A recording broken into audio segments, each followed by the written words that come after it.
morning.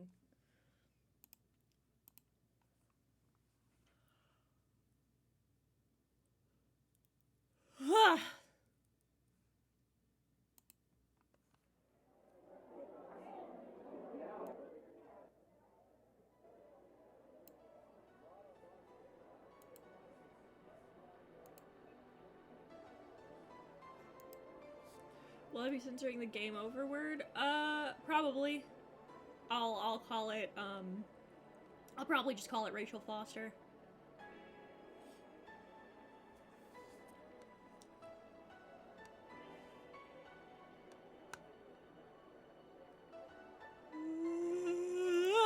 There we go. Jesus.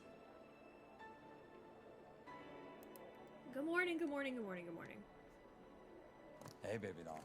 Who's the subject for today? Thank you for the 10 more gifted subs! Oh, we're at 206 now? We are now at 206. I love that you knew immediately. Keeping track of the numbers for you is important. No, not you. I mean, I love that James knew immediately that I was listening to Valhalla music. There we go.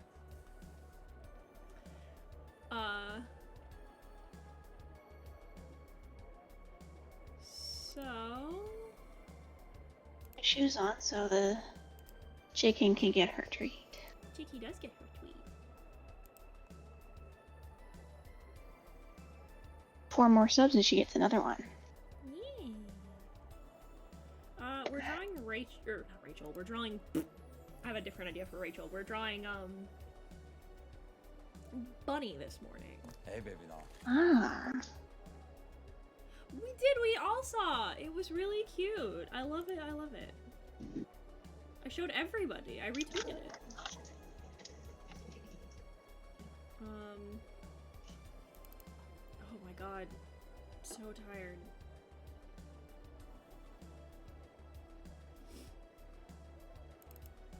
I just stared at, like, my folders for a split second. Like, just zoned the fuck out. Oh, I'm tired this morning. Bunny's rough. There we go. No, it's really pretty.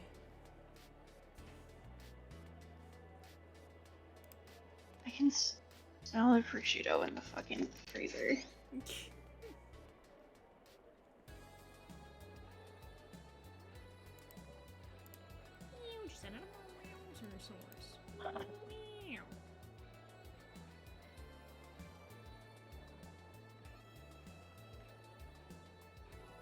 Oh, a little chilly this morning. Finally, I guess. I said this morning, as I was walking out, I'm like, oh, it's so nice.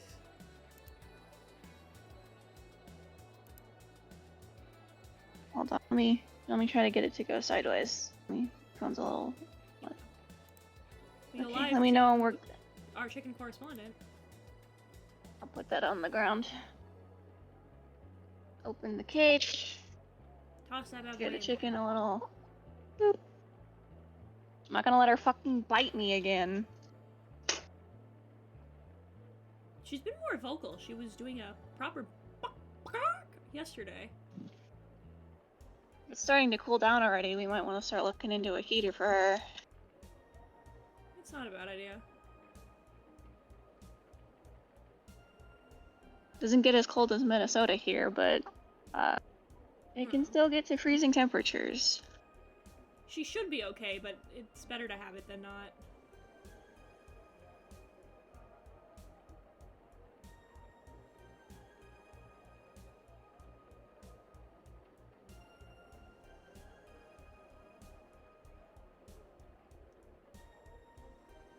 She looks like she's gotten bigger.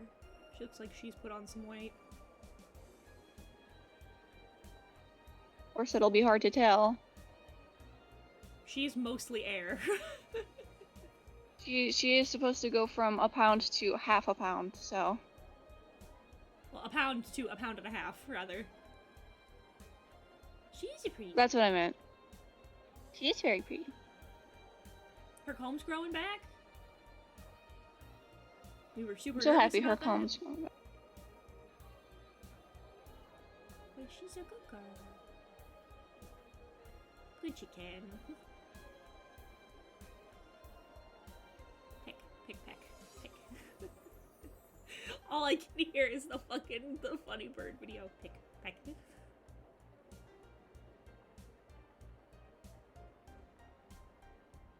This is what your money gets you. Chicken, watermelon for the chicken.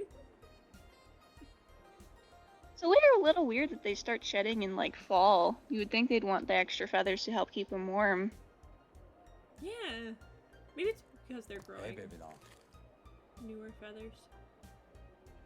No, we don't have a mirror for her. We have some wood toys for her though. The main reason we didn't give her a mirror is because it's outside. So we're worried that like the weather will crack or break it.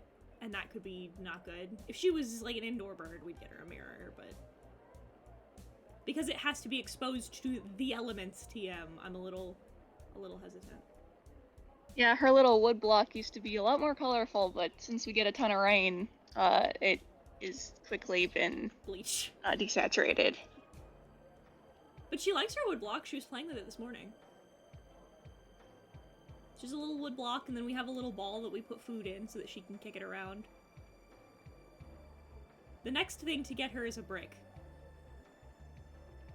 Oh, her door was shut. Is shut again. Alright, I will...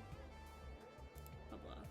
Relieve me of the chicken cam. Yeah, relieve you of the chicken cam. Open her door. Here, let me...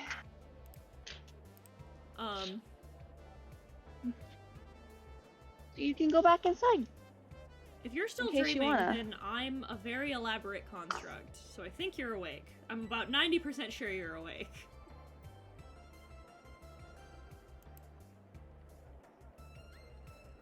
What was I gonna... Oh yeah, that's right. I was gonna update the... Updating our goals. I was hoping this would be like an unreachable goal. I was like, oh, if you really wanted Five Nights at Freddy's, but we'll get you the strats. Five Nights at Freddy's.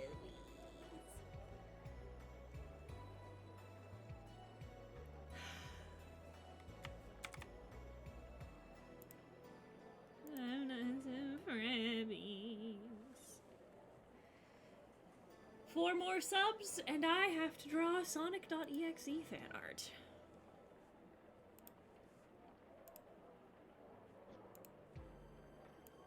But for now, we're working on the Gorl.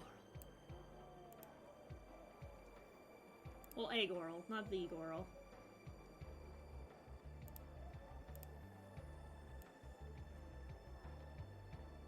I think Sunny could handle FNAF. I don't think Sunny could handle the FNAF. She can't, or they can't handle jump scares. Jump scares could actually kill them.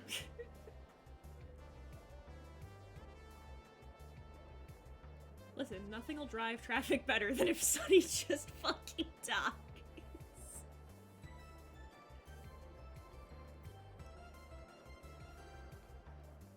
Just hop in Sunny's DMs. Are you willing to die to promote my stream? No, don't worry about it. I'll look up the strats, and then you'll never get a jump scare.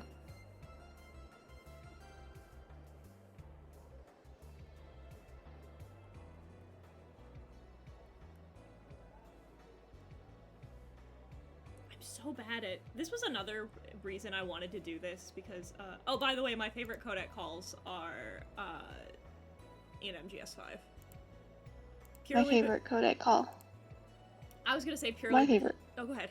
Yeah, I was just gonna say, my favorite codec calls are the ones that are in Super Smash Bros. Brawl. Purely because I love, Ocelot undermining you at every... Ocelot just undermining Cause at every opportunity. Now, hold on a minute. And the Cheeseburger Saga. And the Cheeseburger Saga. Oh, God. Okay, hang on.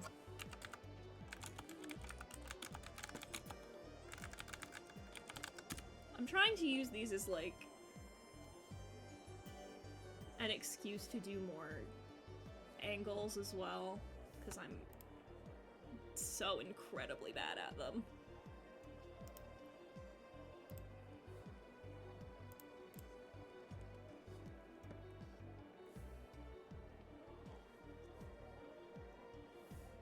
This is on the same layer, that's why.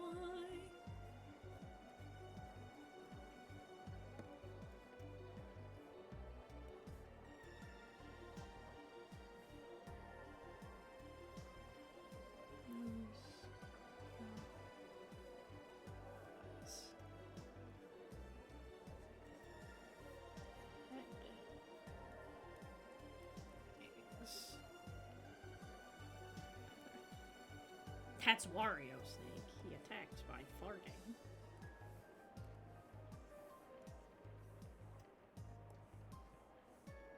Listen, I think it would have been funny if in Ultimate you could have had a codec battle between Pit and Snake.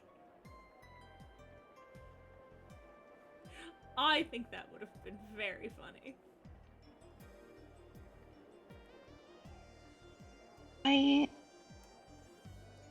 Brawl was my first introduction to MGS. I thought those codec calls were the funniest thing ever. Someone put up a compilation on YouTube and I watched that over and over again. I could do a stream with Mortis. And Mortis and I would die together. I love how David appreciates Luigi, as he should. The Colonel sucks because he doesn't understand Luigi. Nobody understands Luigi. He just thinks he's second fiddle when he's special to me. Listen, David would get it. As David a twin. understands. As somebody who's seen what forcing your younger brother to be second fiddle to you does. Also, you mentioned something about Rachel Rat Bitch. What are your plans for that thing? Also, which Sonic.exe? Yeah, I want to try going with Fatal Error. I think that one's cooler. I knew I'd get this question eventually. I'm not gonna do anything. Her new Twitter is gone, yeah. so, you know. I'm not gonna do anything, and the main reason I'm not gonna do anything, is because there's no point. Like, she's gonna cut and run. It's what she does best.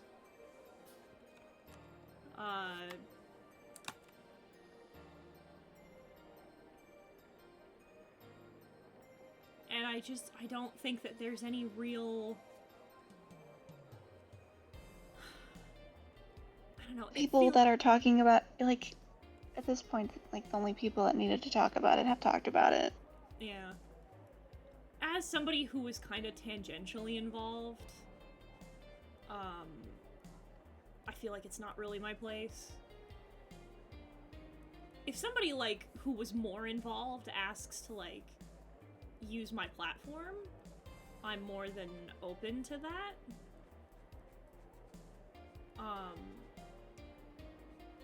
Like, if Musha asks me to do something, I'll do something. If Susie asks me to, I'll do something. But, like, otherwise, it's kind of not...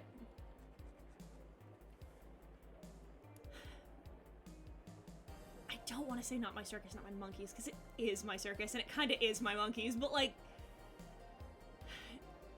I don't know, I feel like as someone who was not... I'm trying to think of the right way to phrase this. Other people would have more meaningful things to say about it as opposed to someone who was only had only dipped their toes in it as opposed to like drowning in it. Yeah, that's the best way to put it. It's like You aren't not relevant, but your part is a lot smaller. Yeah.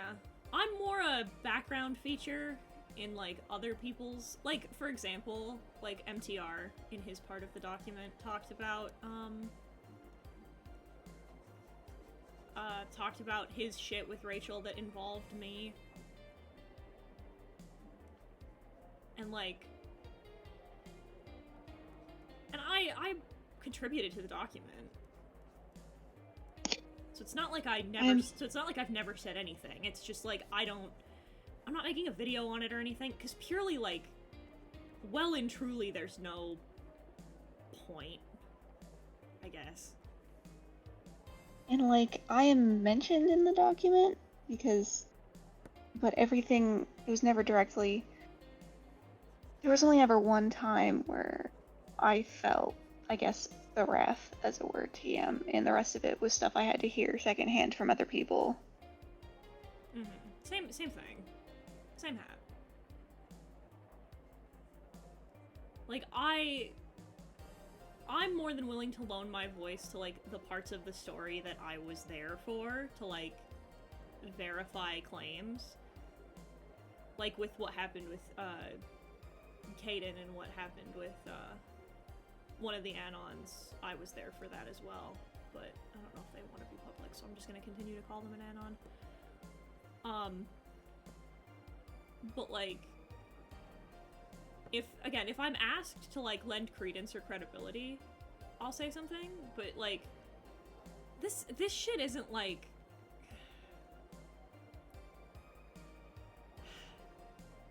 This shit isn't drama. It's not, like... This stuff is serious that needs to somehow be taken to, like, the police if we can. Yeah, like, because it's just gotten to a point where it's like, it's not meant for internet clout. This person is dangerous and needs to... Right. And that's kind of the other reason I don't want to do anything, is I'm afraid that, like, if I make shit too public, that she'll, like, evaporate and then...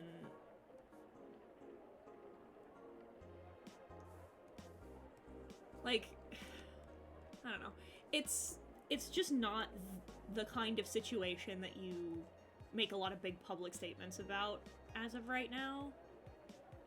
Like, I've only made, like, the one tweet about how I'm worried about the new people that have inevitably been roped into her shit. Mm-hmm. And that's about it. I've been QRTing everyone else. Yeah, she probably will. Like... I mean, it's no use, like... Yeah, same.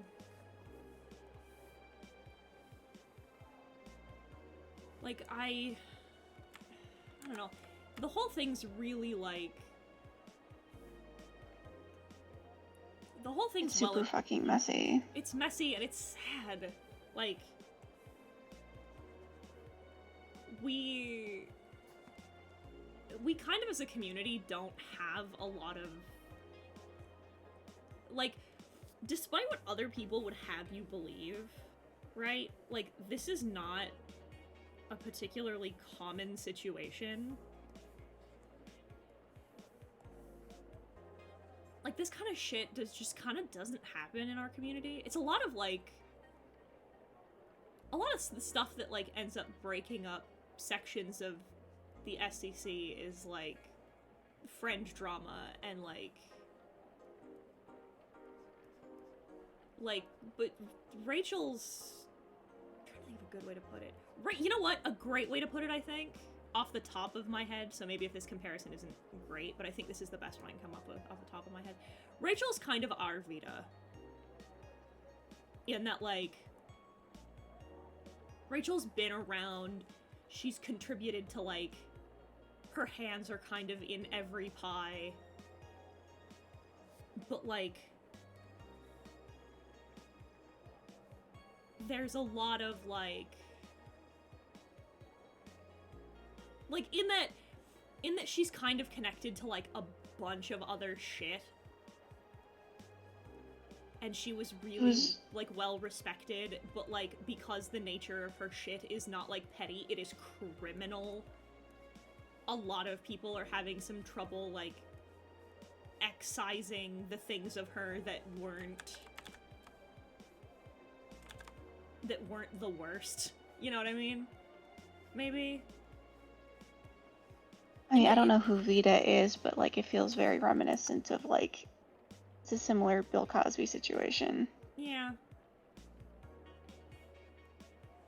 What about Someone Escasio? who There are was a lot so of contradictions beloved. or layers to the situation. People in the community have inconsistent values. No, nobody has inconsistent values. It's messy because, like, there's a lot of people involved. A lot of it's shit that happened in person.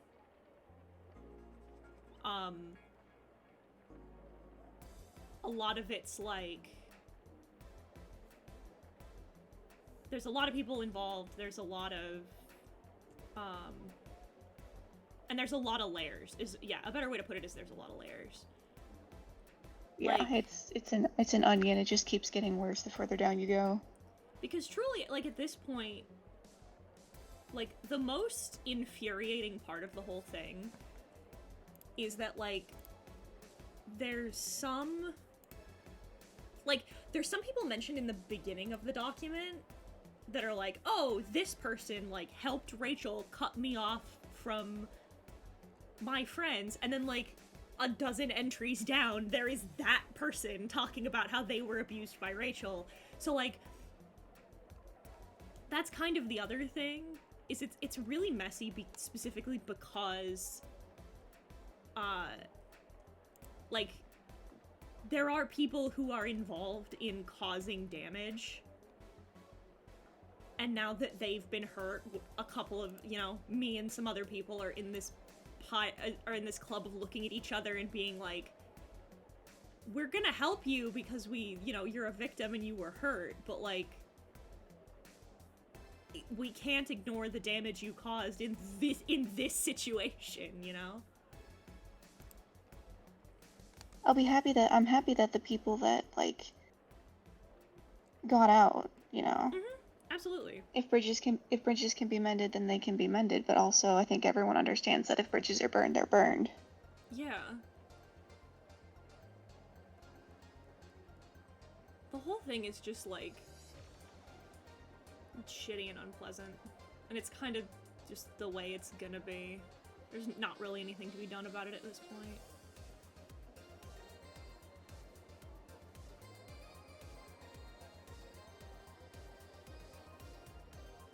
It just blows, and hopefully that her damage can be minimized going forward. Yeah, God only fucking hopes. I mean, she's already been excised from the community, like, a long time ago, so that's not really the problem anymore. No, but it's less about the commentary community and more about like other people in general. Yeah, but that's what I'm saying is, like, Yeah. like, the part of it that extends, what I'm trying to say is, like, the part of it that extends to, like, the commentary community's already been dealt with, so now all we really, and nobody, the point is that I'm trying to make is, like, nobody has inconsistent morals about that. Like, nobody's trying to get Rachel back into the community. It's purely messy because of all of the layers to the situation and all of the people involved. Know what you mean? I prioritize law-breaking stuff first, then work backwards. A lot more to it. It's a one-step process, thing to a time. People don't want to get involved, but they don't. It's just something new and worse than last time. Yeah, it's true. So, again, There has been some new worse information that's come out. The only problem is trying to see if it can hold Rachel accountable for it. Safe money's on? Probably not. The big problem is that Jasmine's document came out, but she no longer lives in the United States.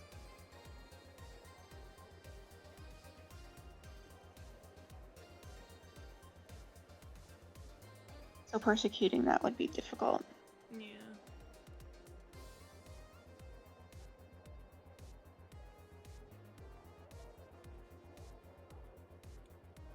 That's the other reason things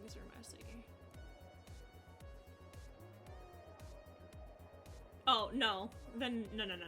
We're very focused on the criminal shit. Behavior. Yeah, no, the terrible, the actual, like, terrible behavior that is not, this is not, none of this is inconsistent, like, stupid, like, oh, someone copied my OC. No, this is serious shit. No. I was gonna say, again, like, for all the shit that, like, broader commentary wants to throw at the SCC, like, I found that, like, overall, there's exemptions in every community, but, like, I think overall we handle these things neater than most subsects of the community do, honestly. I would agree. And while there's definitely some instances of people holding on to shit for far too long when it could have been dealt with swiftly, when it's more exposed, it gets dealt with quickly. Mm-hmm. Especially more so in recent years. Local community, White Bowser, unlike Ray Vita, the guy was clothed. He was just covered in transport by telling veterans to... Oh, Jesus. Fortunately, much worse things have been found out. Discord grooming Ray says One Piece community held literally groping a minor. Gross! Jail. Jail for 1,000 years. Bury him beneath the concrete.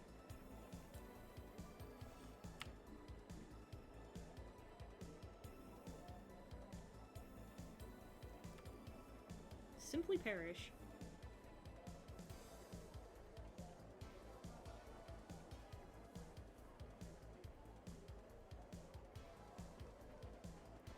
But yeah, that's kind of all of it at the minute. Yeah, that's it. Lucia's doc covered basically everything. Recent ones if you can, of a similar severity. Just names, don't need specifics. I just want to gauge this, thank you. I mean... Keaton's video. Yeah. Yeah, more or less. The last situation was the, Key and Tippy situation. Yeah.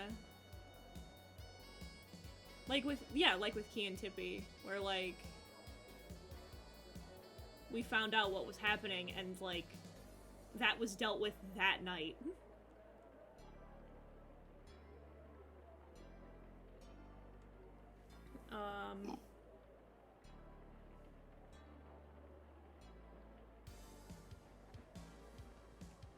Like, usually as soon as shit like that's found out, it's dealt with.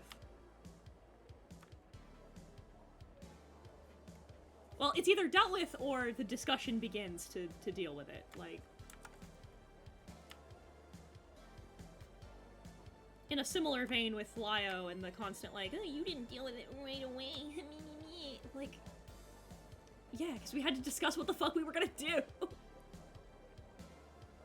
Because going about it too fast, too soon, without getting the details can mean that you'll fuck it up. It's Skitty!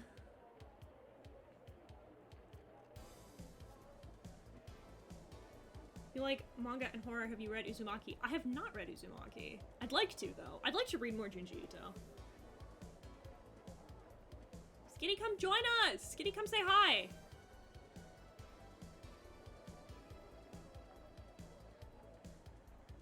Dealing with things that we cannot prove our involvement in. No, I don't know. We'll talk about this at another point. I don't want to talk about this anymore. Despite my drawing of intestines, this is a fun stream. We're not talking about drama now. I don't want to talk about this anymore. Hello, Skitty. I cannot hear you. Skitty doesn't have a doll yet. I need to draw one. Be like, oh, you can't hear me? I look at my Discord. Maybe it's because I'm muted. Maybe, God damn it. Might have something to do with it, yeah. I always do this. Anyways, hi. Hi.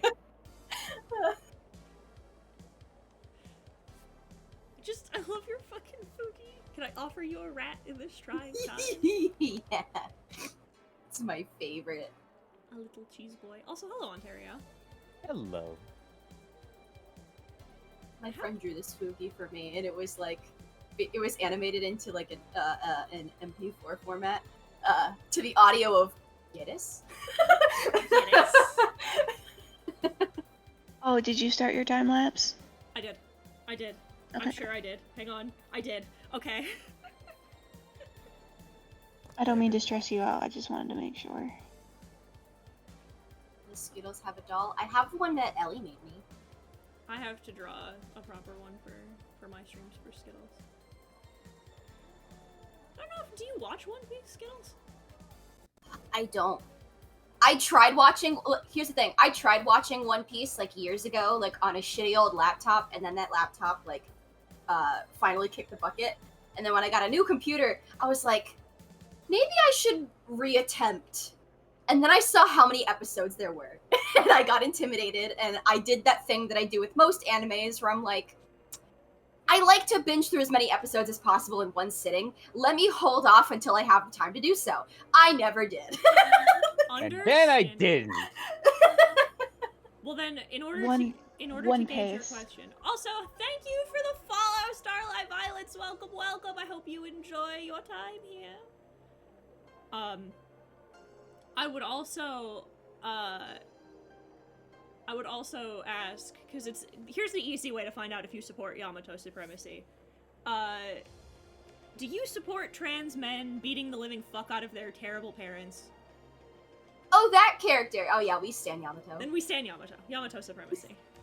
We stand Yamato. We all stand. He is good boy. Starlight. Well, it's so nice. Everybody's been so nice to me these last couple of days. I don't know what to do. It's almost like you're a good person who deserves to be supported or something. You've also hit 1K followers. I hit it yesterday. Oh, okay. Yeah! I hit 1K and everybody in chat was just being really, really nice to me, and I was like, I don't know what to fucking do about this. Take it. Everybody's being so nice to me. I say this to Yuki, so I'll say it to you as well. Get supported, nerd. No. Yes. It's always the best feeling when it comes like unprompted, like out of nowhere. It is. It's so good.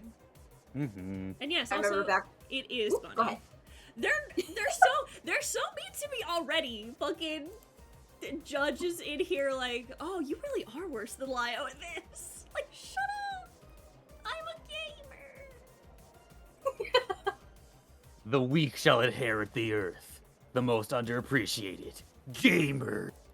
Can I ask you about a commission? Well, I'm not going to advertise my commissions on Hidden Stream, but if you'd like to ask me a question, my DMs are always open on Twitter.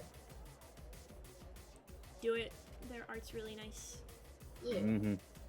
If you're looking to commission me, like, at the moment, they're not open because I open them in, like, temporaries. Like, I open them in, like, limited slots. But if it's just about, like, what you want me to draw, yeah, my DMs are always open. I'm always open to questions. Ayo. Leo Convoy of the Lion community. No, his name is Mumford & Sons. His name is Mumford & Sons. You're so right. I don't draw Bunny enough.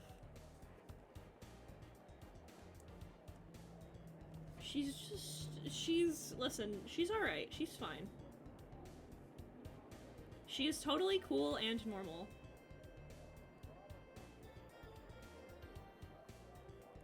I don't, like...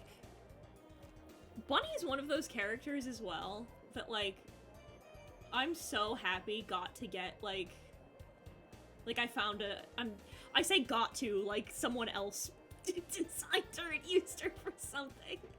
Like, it isn't my fault. But, like, I'm so happy that I found a place for her.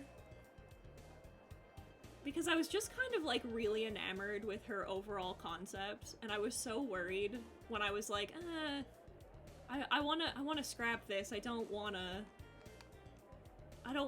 proceed with where I was going with this. I'm so happy that I found a place for her.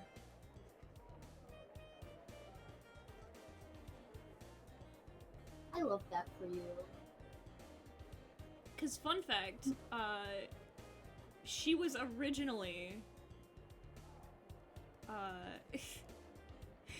she was originally an Everyman Hybrid fan character.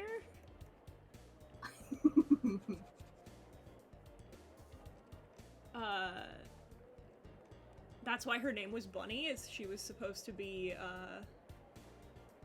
a very big fan of Habit. Huh.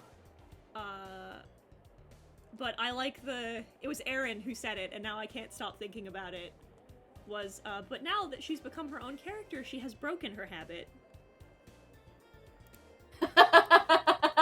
That's so good. And has become one of the villains for Splatterhouse. Oh, that's cool. She's one of the few characters in that comic, that's planned for that comic that is completely and totally just a person. That's so fun. And it's gonna be like one of the things that I'm kind of excited about when it comes to her like story in particular is that she gets to be a really great contrast. Because the plan is that she's not even going to be introduced as, like, a thing until after, like, the introduction of the sommelier and the father. So it'll be lots of, like, really creepy, like, otherworldly monsters, and then you're just introduced to this human-ass human girl who just really likes killing people.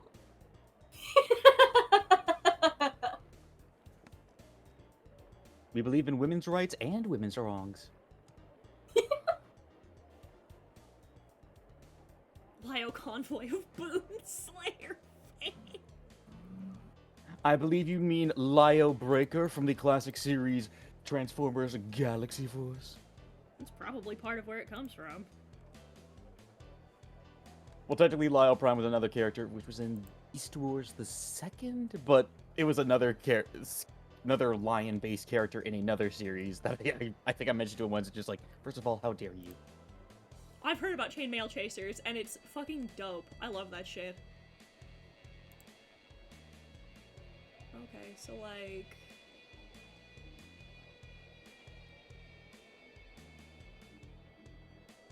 Kinda like...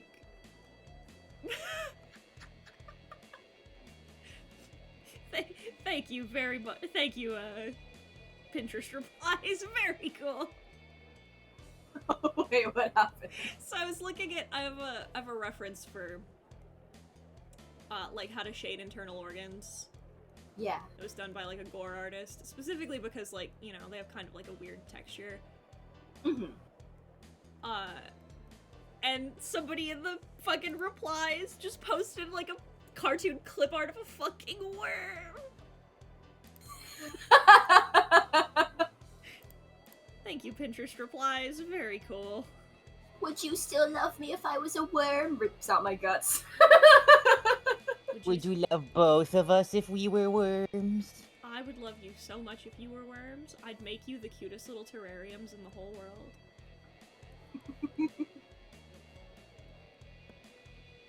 I have to remember, like, my instinct is always to, like, make a defined shape, but they're not. They're lumpy.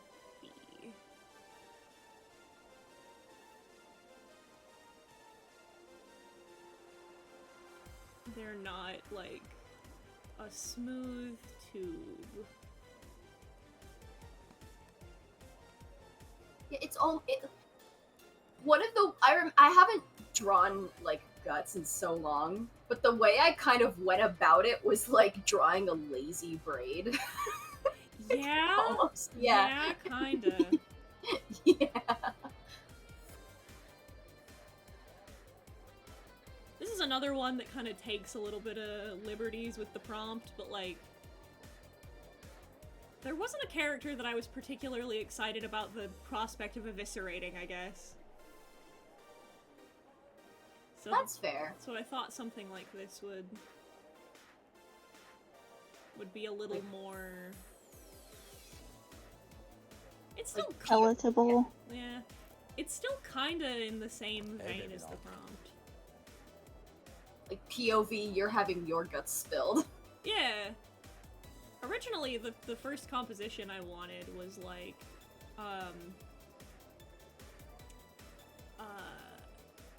her like kneeling. The idea was it was gonna be her kneeling, like holding them, but then I found this cool high angle, and I was like, I like this.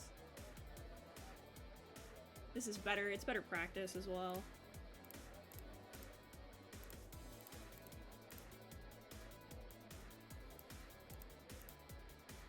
I wonder if thoughts on competitive Pokemon.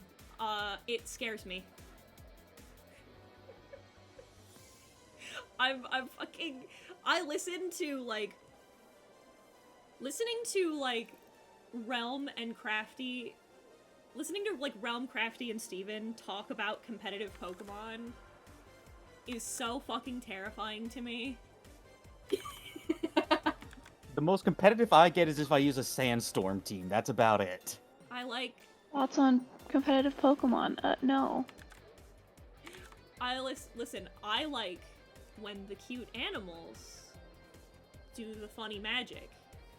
Yeah, like I've been a fan of Pokemon for years, and I like to think that I have like a perfectly normal like knowledge of Pokemon, and then I enter one of those spheres and I hear them talk, and my brain becomes static. I question all of my knowledge of Pokemon. I'm like, what is this franchise? The moment Realm says the letters EVs, I'm done. I'm out. My brain has turned. Yeah. I just always remember this. Like, did you ever see the Pokemon Rusty, where it's like the worst trainer ever goes on there? There's one where they do like an episode about EV trainings. They have like a song by Brent Plaza like EV training, you're sucking the fun out. Yeah. I can't. I'm already, my dyscalculia makes playing Pokemon at any level better than water beats fire hard. I don't look at the numbers at all.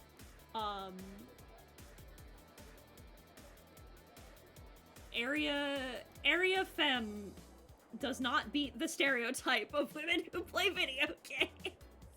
Yeah. I don't like competitive Pokemon. Well, I don't like competitive games, period. Yeah, I think that's also the same with like frickin' Yu-Gi-Oh! It's like, yes, I have created the perfect tactic to summon this giant monster. I play these 3 cards in order. You can't do anything now. Your shit sucks. Like, it's why I've talked to Avi about this before, is we talked about, like, old, like, top 10 Pokemon gaming lists. Mm-hmm. And I've said 100 times that I hate when, in, like, top 10 Pokemon lists, they use, like, oh, my qualifications are which ones are best competitively, and I'm like, then there's a right answer. Yeah. Like, then it's not a list. Then you go on Smoggin and you find the right answer. Like, like, I'd rather listen to a motherfucker be like, I got really attached to my fucking Bidoof, and so now I love them. I think they're goofy little guys, and like, like, that shit is more interesting to me than some motherfucker being like, oh, with max IVs, this is their fucking move pool. Shut up, I don't care. Welcome to somebody else's opinion list. Yeah, exactly. That's why I love, like, the unconventional kind of, like, Pokemon games. Like, I don't want to stress about, like, the stats of my Pokemon and how competitive it is.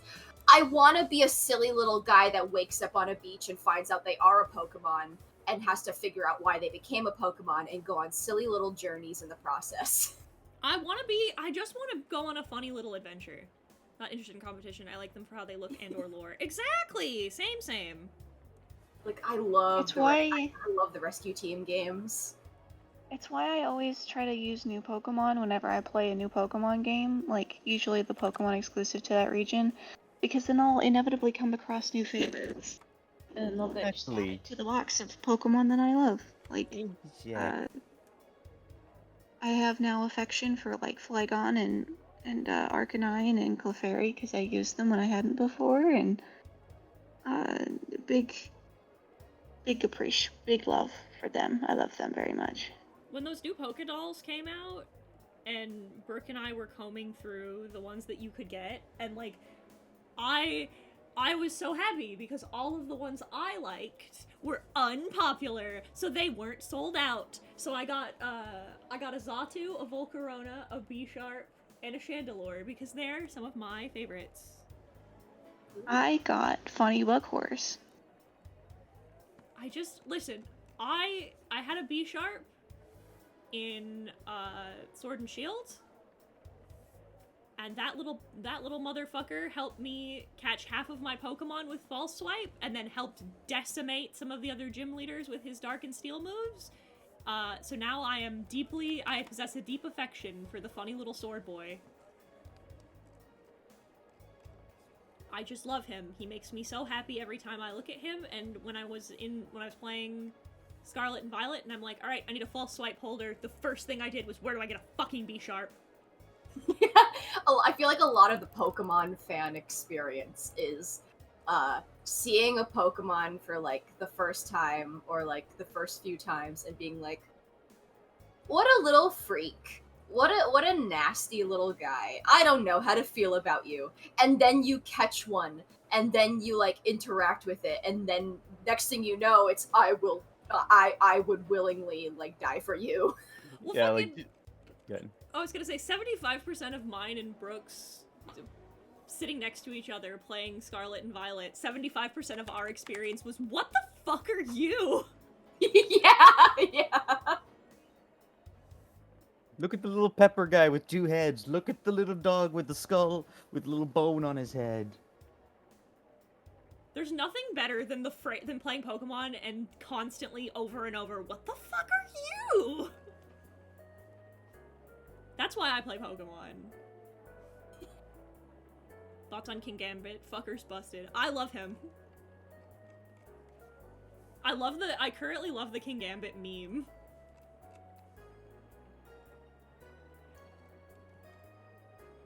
I love the Flamingo Pokemon. I love Flamigo, unabashedly. Everyone else fucking hates him. They hate him because they were not ready for him to be fucking god tier. I'm not gonna lie, I read their name wrong in the game the first time I ran into one, and I was like, did they literally just put a flamingo in the game and name it Flamingo? But then I have to look at it longer, and I was like, oh, okay. Flamingo. Fucking, that stupid fucking punch bird fucking carried me. When there was only one set of footprints in the sand, my Flamigo carried me. We all love our funny little boys. It's why I love him so much, is because, like, so Brooke has joked about, like, Brooke is not a dragon trainer, because Brooke's like, every time I try and use dragons, I cannot make use of them. Which is why... And I'm not stupid. The only time it's ever worked out for me was fucking Flygon and Black 2. No, and it has nothing to do with that, and everything to do with, like, just dragon types just can't make use of them. But then we've talked, and she's like, every time I've used a good ghost type, though, I can make the most of them. So we've joked, Brooke, ghost type trainer. I ended up a flying type trainer, because every time, every game, I get a bird, and I get unreasonably attached to it, and then in the back end of the game, it carries my fucking big ass. My psychic types and my psychic, my fairy, and my ghost types usually always, like, do really well for me. Scarlet and Violet, it was that fucking Flamingo. In Sword and Shield, it was, my beautiful Corviknight. My Rook was my man. Skeledirge just fucking carried me so hard. Like, that ghost typing helped so much, and I'm winner. Good crocodile. I love him. I'm here for Team Bite! Jumpy boy. Oricorio's Gen 7, but I love them. Oricorio's rad! I love Oricorio. Everyone has their special little pokies. I'm so stoked. With the new DLC, I can finally fully assemble Team Bite. James, no. Whip Justin into action. You could still send it, but because I'll hit Justin with it, but like not for fun purposes. Every time that motherfucker decides he's like, no, I don't think I'll make you your peanut butter and jelly sandwich. I'll just fucking hit him.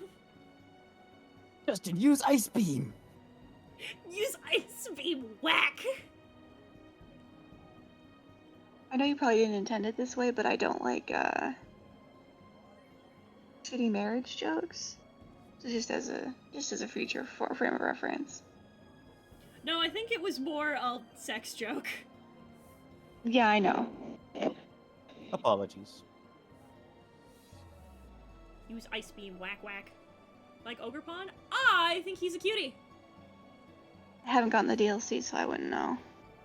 I haven't sat down to play it yet. I've just seen a bunch of clips, and I think he's a cutie. I have been busy. I have been farming with dinosaurs at the moment. Oh, are you playing, Paleo Pines? I have. It is Harvest Moon with dinosaurs. It is too cute. This is... I joked about this a lot during, the Exoprimal segment of, the Summer Games Fest, but shit like that makes me so happy. Like, that's what fucking video games are for. Like, listen, I'm like, I've never understood the appeal of stuff like sports games or Forza, you know? I just don't get it. And then like, I think 2 games later, there's like an ad for Exoprimal, and I'm like, this is what fucking video games are for. I play video games to be in a fucking exosuit that goes back in time to fist fight cybernetically enhanced dinosaurs. That's what I fucking crave. That is fair, but I'm slightly in a slight minority when it comes to dinosaur media. Like, I am not here for raw, big, bitey, fighty. I am here for just peaceful herbivores. I am here to just see something nice. I am just here to be nice and have my nice dinosaurs. I like the idea of Uta having a Fuecoco. I think that's cute. That was definitely me forming my hyperfixation with Stardew Valley. Who do you marry? Shane. Trash. So how is therapy going, Skitty? Listen! Listen! It is not you can't fix him because he fixes himself! Mm-hmm. I will defend that sad, pathetic man till the day I die. Mm-hmm. Mm-hmm. So, I'm so excited for the next update. So what about him what attracted you to him in the first place? Was it the alcoholism, or... Yeah, what was it? That's not a no! Listen, when I was first given the game, it was on the Switch, and I had no idea what the game consisted of. I knew it was farming, but I didn't know it got further than that. Mm-hmm. And when I started walking around, because I was told you have to interact with everybody in the valley, Mm-hmm. I ran around. The first person I ran into was Shane. I had no idea who he was. I run up to him to say hi, and he's like, "Why the fuck are you talking to me? I don't know you." I got so worried that I did something wrong. I didn't play until a few months later. Because I was so worried that I did something wrong. And then you were like, "Oh, I've got to marry that."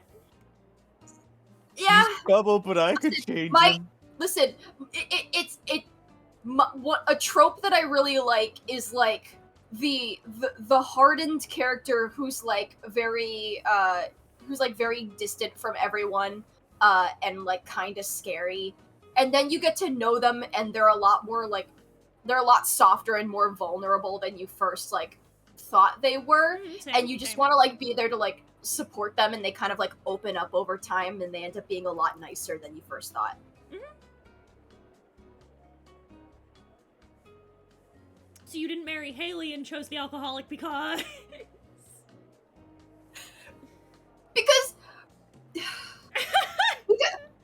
because with Shane, it was I don't want to talk to you, go away, which valid, like, we, like, I understand someone, like, not wanting to talk to me.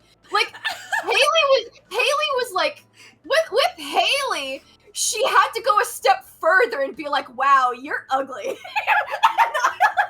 There's something so And that's also valid, but also ouch.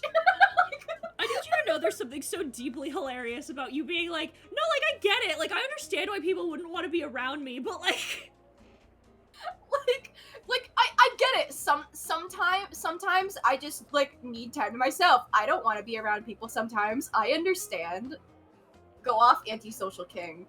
But with Haley, it's like, I don't want to talk to you because you're ugly. True. True, fair. I am like Stone. I do not get married. I am far too focused on making my fucking money. And become roommates with Krobus. Yeah, I will exactly. become roommates Hey, with baby. Krobus. Would you eat Lechonk? Would you eat him? I don't think so, no. I would simply be too sad. I love him so much. yeah. He's so round. Don't play Stardew. I'm happy y'all like it. It's great. I'm so excited for the next update. There's so much in the next update. Yeah, I'm stoked about it. Listen, It's always like it's gonna be a small update and then it balloons out to be a massive one, just like Terraria. Yeah, it's like, oh, cool, we're getting an update. It's probably just gonna be like, it's probably like maybe it'll be a new area, like the one of the latest updates with like Ginger Island. Like maybe it's just gonna be like another like small thing. And here comes fucking Concerned Ape, like, no, you're getting a whole new festival, you're getting 2 other mini festivals, all the NPCs are getting winter outfits, you're getting new dialogue, frogs? Sure! Like, my fucking bit, I was like, I told Brooke, I'm like, I don't give a shit. I don't give a shit about any of this other shit. Fuck all of this. You can put hats on your pets now. yes! That's all I care about. I'm so glad it expands farther than just the fish tanks, because I like giving my silly little sea urchins a top hat. And I'm so excited to do that with other animals. I can put hats on my dog. That's all that matters. I don't give a shit. I don't fucking care about anything else. I get to put hats on my dog. Yeah! I want to become best friends with the Hat Mouse. I don't care about any of you.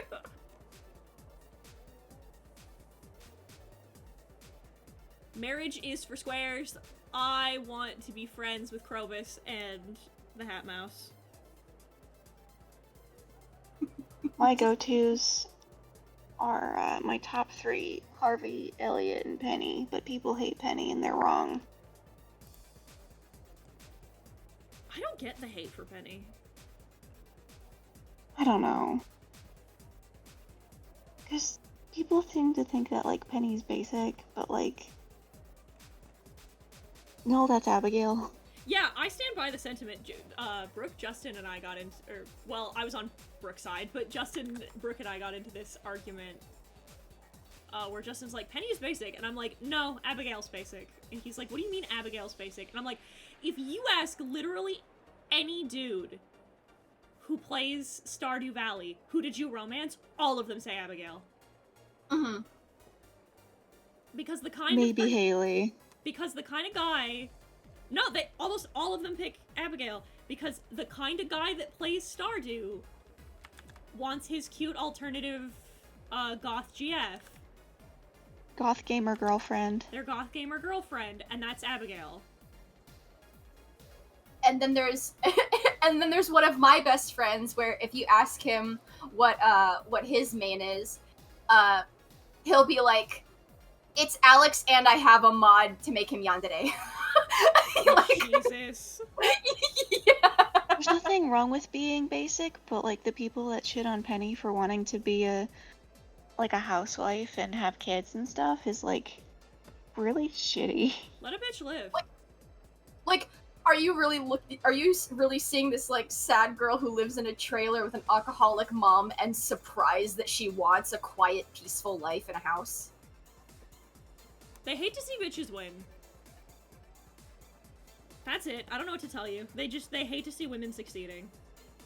I don't understand people who think Elliot is pompous. He's not. I like Elliot. Of the male bachelors, I think Elliot's my favorite. Harvey is sweet. He is so sweet. Watching Ellie play Stardew has been a delight. Because she goes fucking rabid every time she sees Elliot. If you don't like Linus, red flag. Oh yeah, yeah. if you're mean to Linus, fuck Oh, yeah. you. We can't associate. Linus is nothing but nice to you. He's just minding him business. Just minding him business. He's happy in his tent. Let him live. Gus is my dad. Gus is based. Hot take. I would give up my Sigma grind set if I could date Gunther. Agreed. Fair. I think Gunther is not only attractive, but I think a man who cares about knowledge and preservation is incredibly attractive. Mm-hmm. Mm-hmm. I have such a hot take because, like, surely of the male bachelors, only Ellie really appealed to me because I like the older men, whereas, like, Sam and Alex feel like they just got out of high school, and so does Sebastian, but, like, Alex the most. You know, he does not feel like he's an adult. He feels like you are a baby child. Gunther like the penguin? Quack. No, the museum curator. Listen, if they can take Emily, who is originally just a standard NPC, and make her romanceable in an update, they can do the same to Gunther. I just want. Although you say museum curator, and then all I'm seeing is Wobbles from frickin' Animal Crossing. Oh, Blathers! Blathers. I love Blathers. So penguin or owl?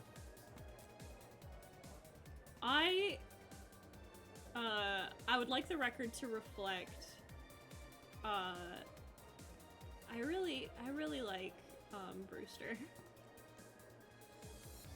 Oh yeah, I love Brewster. Brewster's great. I want to just hang out with him like all the time.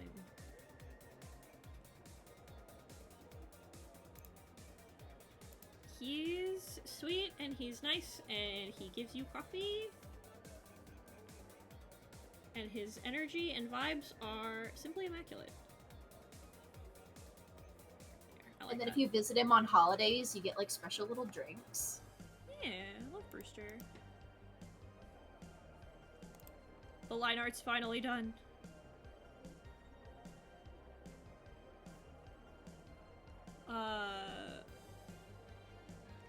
It feels weird not to draw her with a baseball bat.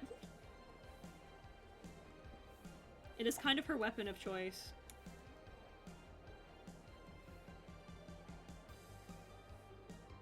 We love concussive force in this house.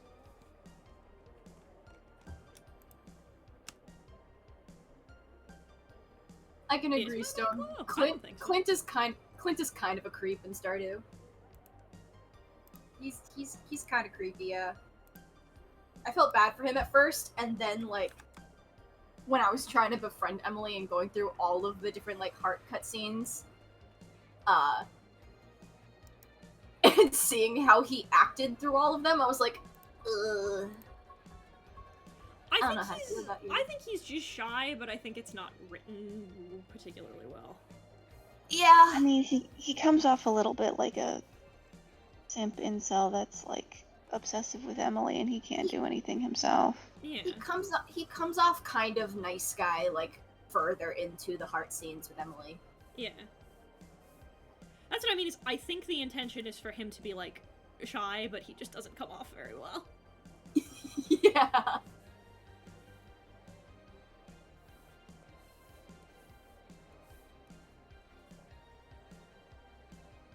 Thank you, Bambi Haribo. Thank you for Thank you for the announcement.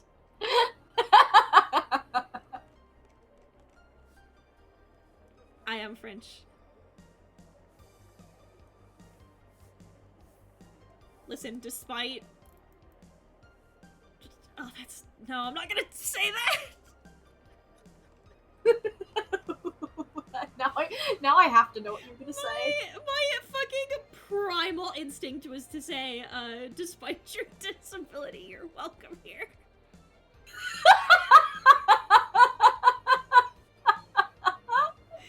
That's fucked up. That's fucked up. I'm sorry. I'm saying psych. I'm saying psych right now. It's just prank. It's just prank. What are you drawing? I'm drawing, so today's prompt was gut spill. Which, yet again, I feel like I fucked up on actually capturing the prompt, but it's fine. But I'm drawing, specifically, this is an OC of mine. Her name is Bunny. She is a teenage serial killer.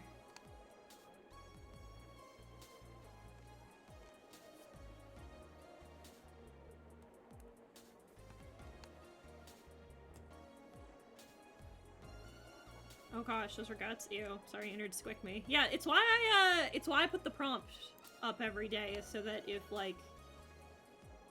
if I'm drawing something that makes you uncomfortable, you don't have to be here.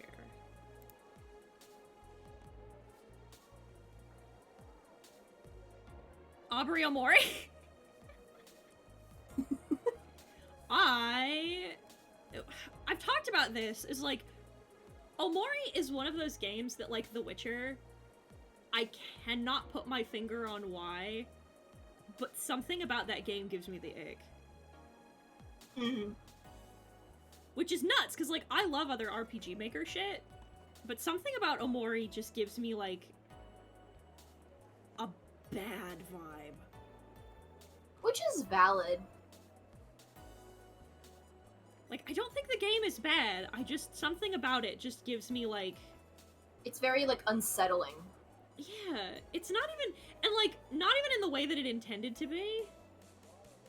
Like... Yeah. Because, again, I love horror shit. So the fact that it's, like, unsettling and creepy, isn't it? And there's shit like that I really like. It's why, like, Omori and The Witcher are the hardest ones for me to explain. Because I can't. I couldn't tell you what it is about them that every time I, like, try and partake in them... Because, like, they're full of shit that I normally like. But for some reason, every time I try...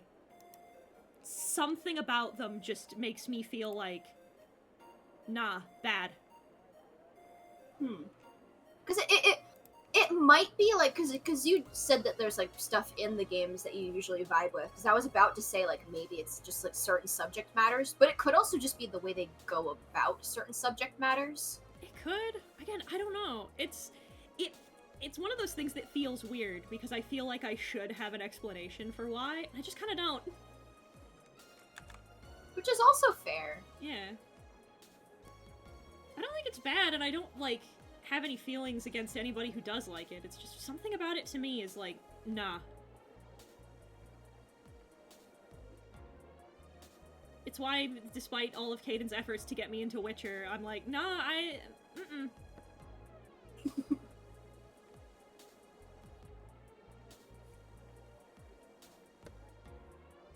It's like, oh, no, I know a great way to put it. It's like when somebody gives you, when somebody gives you a snack that they really like, and it tastes fine, but it smells bad. Yeah. And you're like, I can't eat that, it smells bad. And you're like, well, but the taste is what matters. And you're like, I know, but it smells bad, so I'm not gonna eat it. That's what it's like.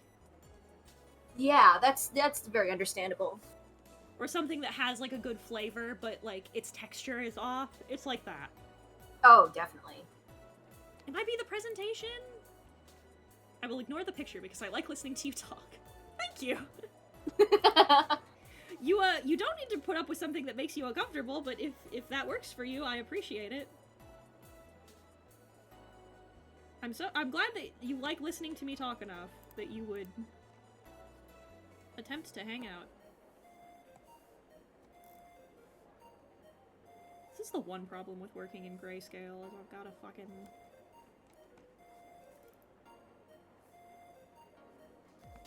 gotta keep turning my fucking backgrounds off and on so I can see what the fuck I'm doing.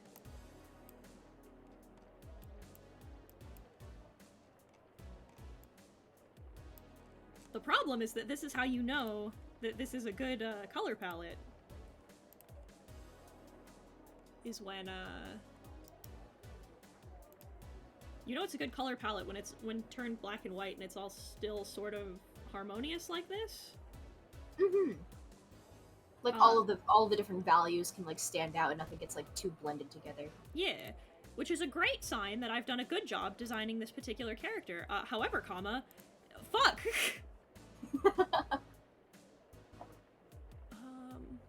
I would like to say that you do well at designing characters in general, but you know. Oh, thank you.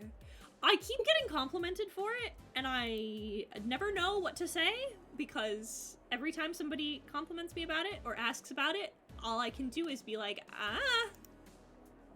a shrug emoji. That's valid. I react very similarly with people like complimenting my art. I'm like, thanks. Well, like, the worst is, like, listen, I love all of you dearly, and when you guys ask me, like, how do you do X or Y? And I'm like, next question. Yeah. Whenever someone's like, hey, could you help give me some advice on this piece because you're really good at this particular, like, thing, I cannot, like, properly explain what I do a lot of the times because I just shut off my brain and do it. Otherwise I have to, like, take what they've given me to, like, assist on and either, like, redline or, like, add, like, certain colors on top of it to, like, demonstrate because I can't, like, verbally explain what I do. Yeah.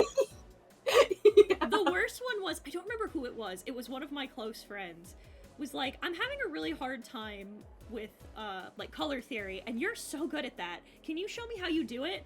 And I was like, no. And they were like, why not? And I said, because truly, deeply with my whole ass, my method is I give it a color, and then I think that doesn't look good, and then I change it until it does. Yeah. Ta-da! When designing a character, I have, like, a few colors in mind, like, oh, these would be cool together, and then for the rest of the character, I have no idea, so I kind of just guess what would look good. If it doesn't look good, I go to that little, like, hue, the little hue scaler, and I flip that back and forth until I find one that I like. Same.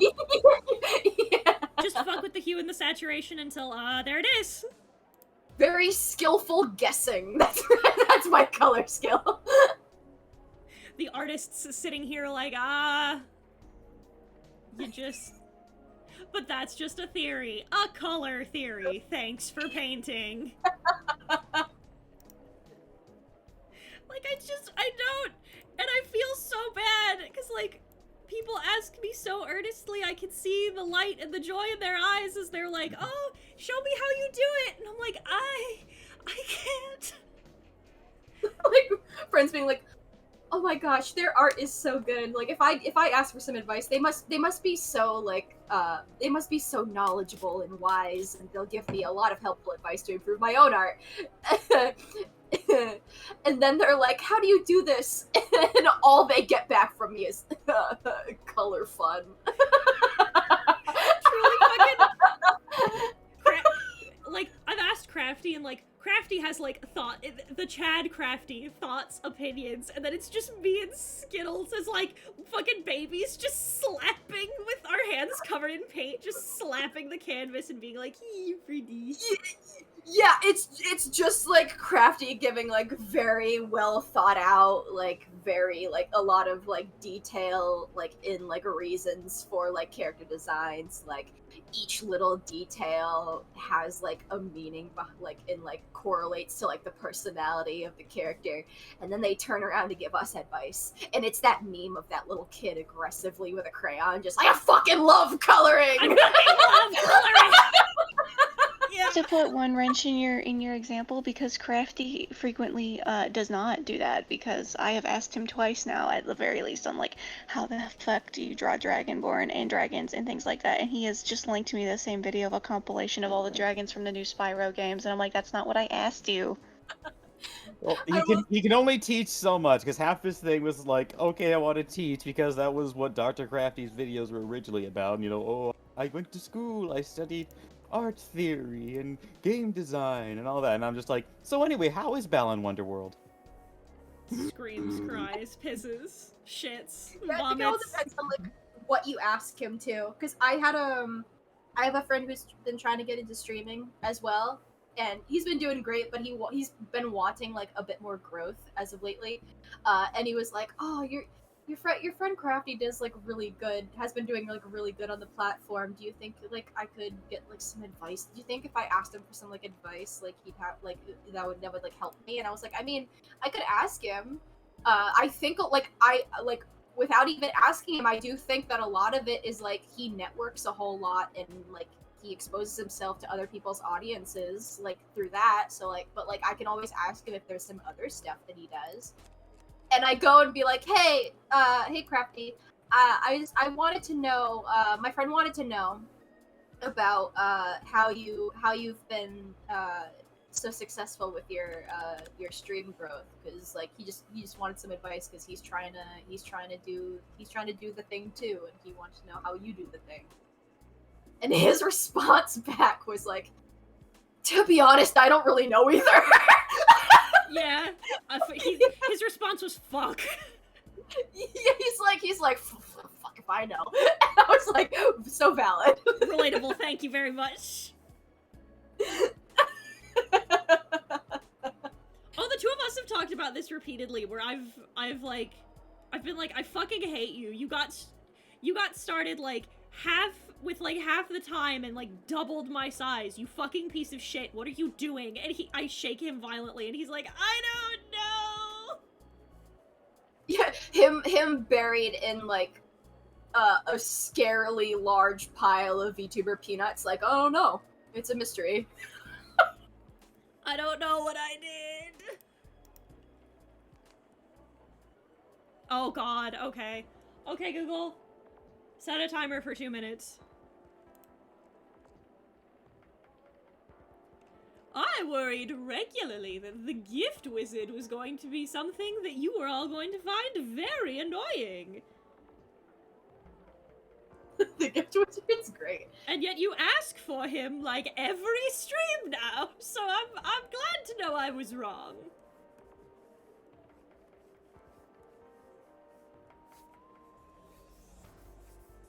I think I made that too long. Oh, you also asked for a cursed fun fact. Hang on one moment. There we go. A cursed fun fact. I can give you a cursed fun fact.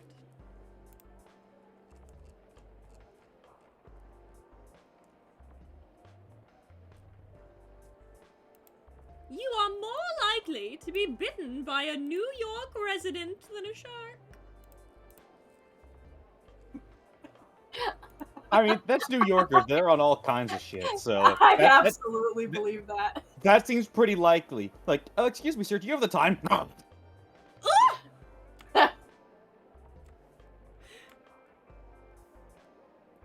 I just find that one very funny. The statistics of that are interesting, because you know that somebody was like, I have to fucking stop this stigma against sharks, and this is going to be how I do it. I just want someone to make, just like, they modify all shark movies, so now it's just New Yorkers. So Sharknado 2 is just a group of sharks trying to defend themselves from New Yorkers. God, that'd be so fucking funny. I'd like to think that the person who made that fact has probably been bitten by New Yorkers enough times to be like, well, I've been bitten by New Yorkers this amount of times. Ever been bitten by a shark? Nope. And I've been bitten twice. And that's my proof. Have you actually been bitten by a shark? Ontario, have you actually been bitten by a shark? Okay, I have Google, not. stop. I once ate shark. Okay, Google, stop. Like, I've never even broken a bone aside from my skull. Huh? I never told you that story? Big jump. Big jumps, big man. Oh, I've never broken a bone, you know, except for, like, the most important one. Yeah. My thoughts exactly. No, you have not. I am not familiar with this story. Please share with the class. Okay, so I was like 4 years old, Rollicking start. and what do you mean by that? So the local playground, they didn't have like traditional equipment. They basically just had just big tractor tires just hung together with just bolts and chains. I am from a small town. I understand this implicitly. So I'm just like on top of this just massive tire, and somehow I slip up and boop, bonk my head, and it was able to crack my skull open a little bit. Like, not to the point like it's just like chopped in half or anything like that. Otherwise, I don't think I'd be here. But enough to like, you know, make it open, and I got stitches in it. Nice. I deeply love with all of my heart the like, I never broken a bone except my skull.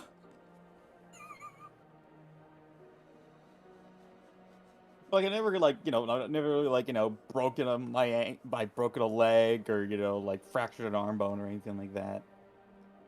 I've Just been grievous. Just cracked my skull and nearly twisted my ankle. My recurring bit is that I have been grievously injured multiple times, and not a single one of them was cool. I've never gotten a cool injury once. Question, what would you classify as a cool injury? Like when you do, like you get hurt and you're like, oh man, that's sick. like when you do something cool. Like a scar from crashing your mountain bike or something? Yeah, like from crashing a bike, or like from doing a backflip off of something high, you know, like a cool injury, like an injury where someone's like, oh god, what happened, and it has like a story. Yeah, all of mine are lame. So ones that would end up on like YouTube fail compilations, I'm assuming. So okay, I will. This is a good time since we're doing Goretober art. This is a good time. So the first one was I ripped my Achilles tendon. So that nice thick muscle in the back of your ankle. I ripped it. To this day, don't remember how. Oh. This is not a bit. I woke up one morning, and I was like, I'm gonna go downstairs and get some breakfast, as per usual. I put my feet on the floor, and I fell on my face, because my foot just gave out. Oh. And I was like, huh, that's weird. And then I tried to stand up again, and I fell down again, and I tried to stand up a third time, and I fell down again. And I was like, huh, well that's no good. So I just kind of laid on the floor for like, I don't know, like half an hour, until my mom got up and came downstairs, and came upstairs, because she noticed I wasn't downstairs. Just laying on my floor, and she's like, what are you doing? I'm like, I can't stand up. And she goes, what do you mean you can't stand up? And I'm like, I can't. And she tried to stand me up, and I fell over again, and we're like, oh, I'm gonna take you to the hospital. And I'm like, okay. And they were like, yeah, you, like, ripped this. I don't know how. And I was like, oh, rad. And they're like, what did you do? I'm like, I don't know. It didn't hurt. It was just the muscle didn't work for a while. Oh god. The second time was... Okay. So, you know... Have you ever seen A Christmas Story? Yeah. You know the bit where... You did the poll? Uh-huh. So, I was very small when this occurred, when this happened. And I was like, there's no way that's true. It is true. Yeah.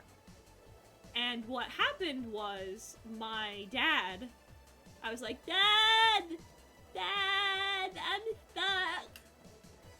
And so my dad's like, oh, god damn it, alright, he goes, sit still. And he was gonna go, the plan was, he was gonna go into his truck. That if a metal pole is cold enough, your tongue will get stuck to it. So the plan was, my dad was going to go grab a thermos of hot coffee. Because that's how you fix it.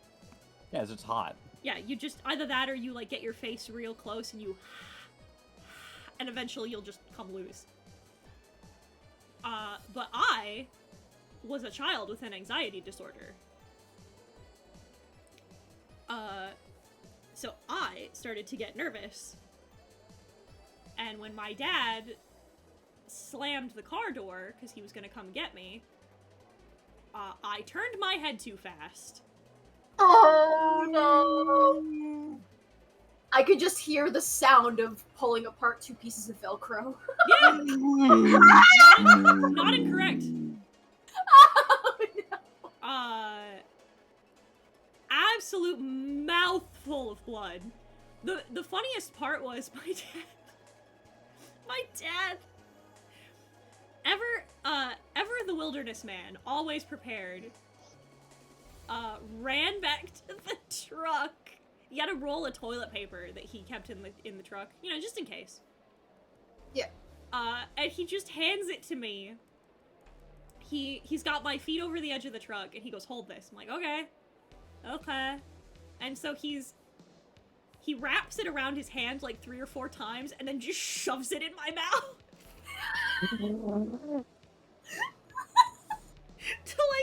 to sop up the blood. And he goes, when it gets too wet, spit it out, tear it off, and then do it again. I'm like, okay.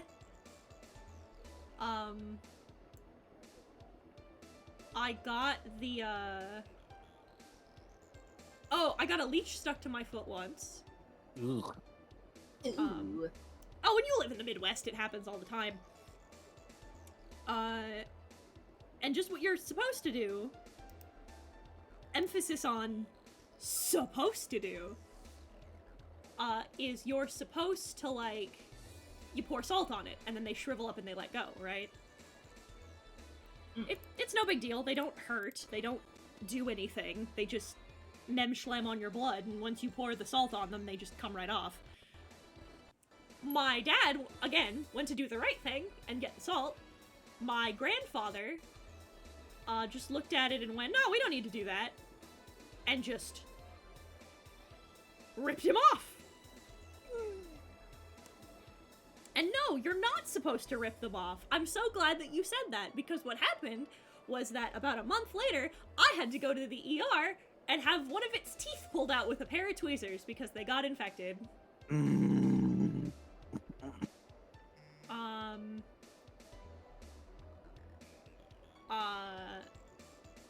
There's the time I swallowed the needle.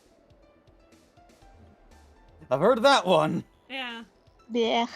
No. I don't need to go any more detail. That's kind of the beginning, middle, and end of that one. When I say that's what happened, that's what happened. Like one of the ones that you use to, like, that have the plastic ball on the end. I had the plastic ball between my teeth. And the YouTube video I was listening to made a sudden noise, so I got startled and I Ooh. and I had to go to the emergency room. That was fun. There's the time I broke my ankle I was on a hike with my grandmother, and I fell and broke my foot. Or it was my ankle, it was my foot, yeah.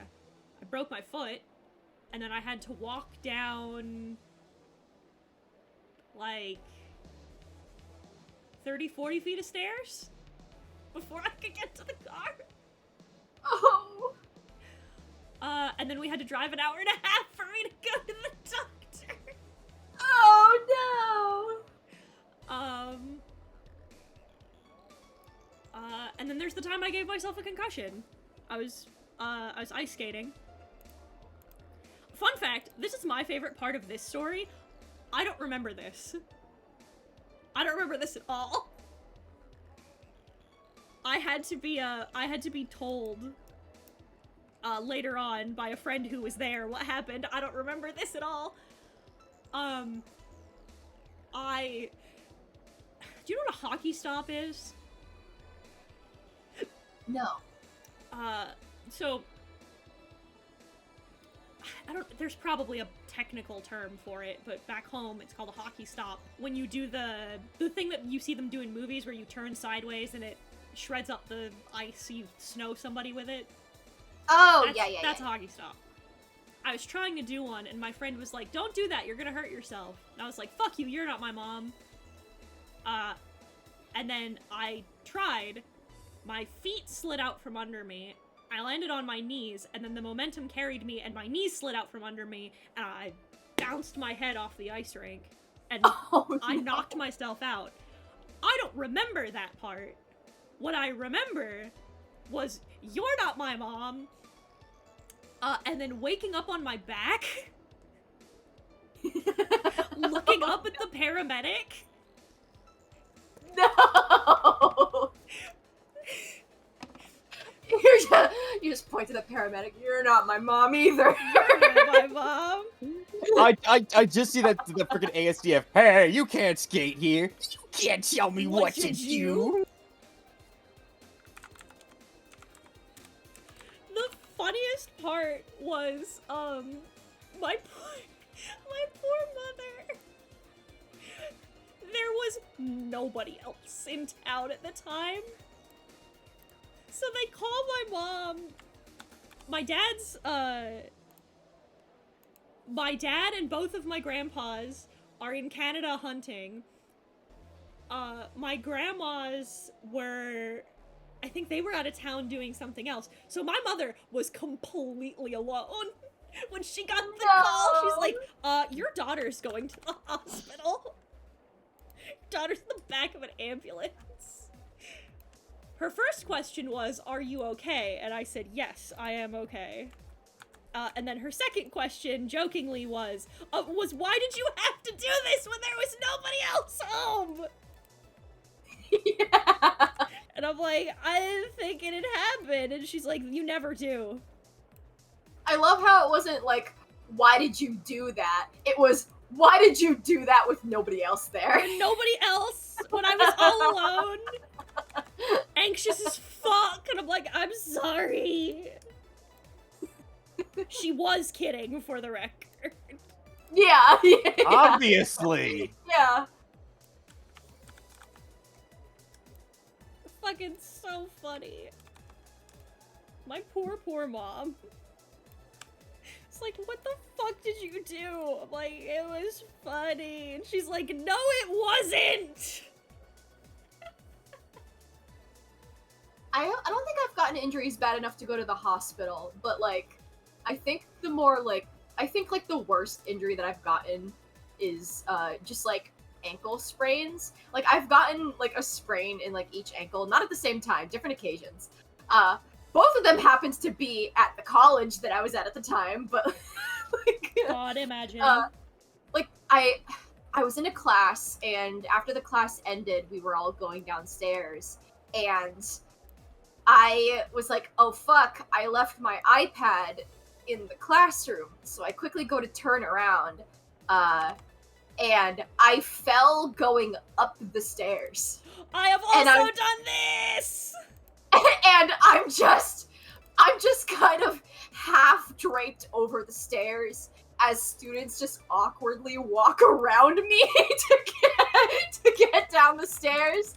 And then it was one of those, like, you know, like, if you've ever had, like, an ankle sprain, you know that, like, in the moment, you're like, oh, fuck, that hurts. But then it kind of stops, and you're like, okay, I'm okay. And then you go and, like, collect your things, and then you just try to go about business. But then the pain gradually starts coming back. Until you're like, oh, fuck, this actually, like, really hurts. And then you realize it was a sprain. That's what happened to my foot. When I fell and broke my foot, I was holding my grandma's, like, really nice DSLR camera, and I ate shit, and I fell, like, directly onto my chest, and I heard this loud cracking sound.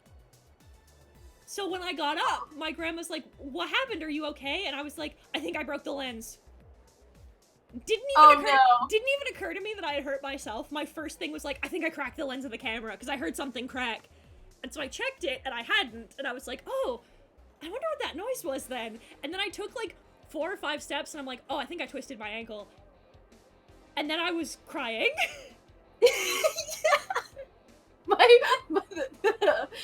Oh, man. The other ankle was, like, the other sprain, was I was walking to a class, and there was I had to go across the street to, like, get to the next class. Mm-hmm. But there was, like, one lone car that, like, stopped to let me go, and, like, I could have walked. Like, it was a small street. I could have just walked, but the anxiety in me was, I don't want this person to wait too long for my ass to get across the street. I'm gonna do that little, like, awkward jog. Mm-hmm. I made it all the way across the street.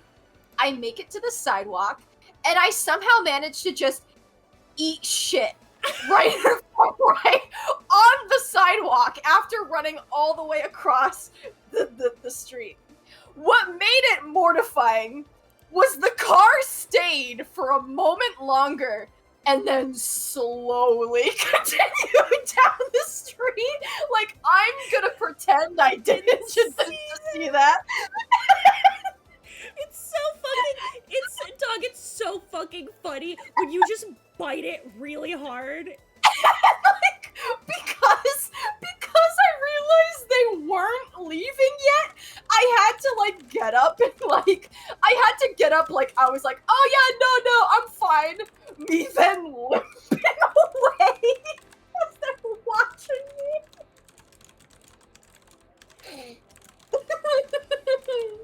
So good. Fucking. Oh god, one of my fucking favorites was when I was in. I'm so fucking clumsy. When I was in, like, high school, I got a speech award.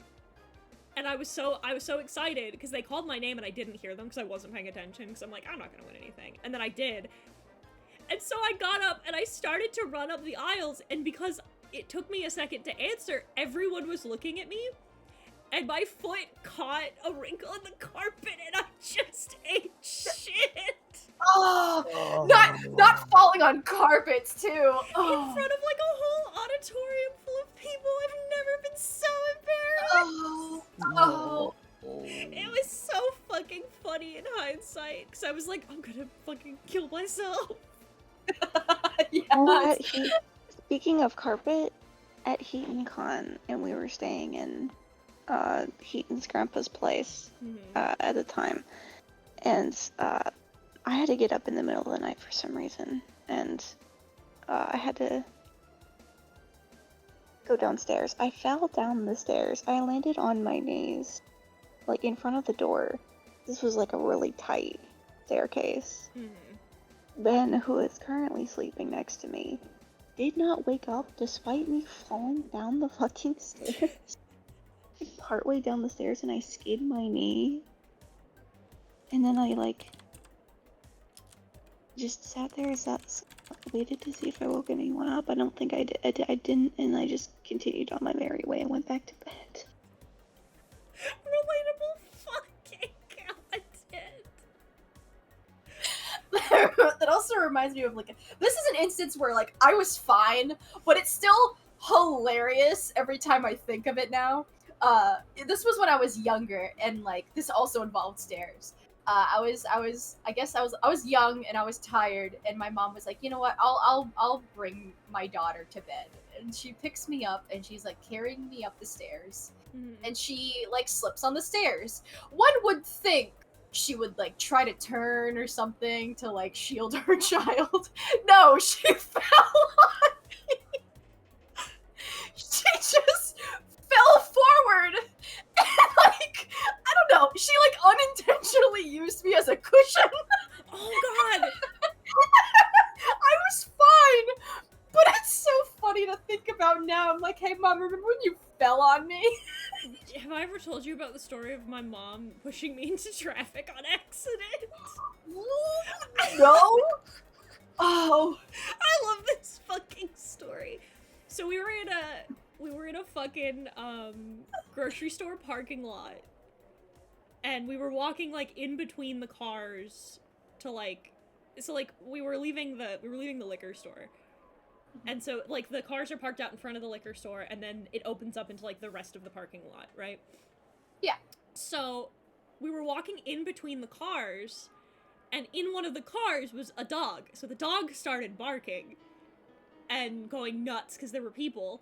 So my mother, instinctively, to protect her child from the dog, pushed me forward, but pushed me out from behind the car and into the path of an oncoming car.